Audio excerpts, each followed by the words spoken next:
வணக்கம். நான் சுபவீர பாண்டியன். முதியோர் இல்லங்களையும், அனாதை பிள்ளைகள் இல்லங்களையும் ஒன்றாகச் சேர்த்து விடுங்கள். தாத்தா, பாட்டிகளும், பேரன், பேத்திகளும் மகிழ்ச்சியாக ஒருங்கிணைந்து இருக்கட்டும் என்னும் செய்தியை சமூக வலைத்தளத்திலே படித்தபோது மகிழ்ச்சியாய்த்தான் இருந்தது. அடடா! இது நல்ல வழியாக இருக்கிறதே என்று தோன்றிற்று. பிள்ளைகள் தங்களோடு இல்லையே என்னும் குறை இவர்களுக்கும், பெற்றோர்கள் தங்களை வளர்க்கவில்லையே என்னும் குறை அவர்களுக்கும் இல்லாமல் போய்விடும் என்று தோன்றியது. ஆனால் நடைமுறையில் அதுகூட அவ்வளவு சாத்தியமில்லை.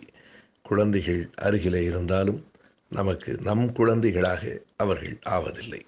ஒவ்வொரு மனிதருக்கும் தன்னுடைய குழந்தை, தன்னுடைய பேரன், தன்னுடைய பேத்தி என்கிற அந்த தான் என்னும் உணர்வு நம் இரத்தத்தில் ஊறி கிடக்கிறது.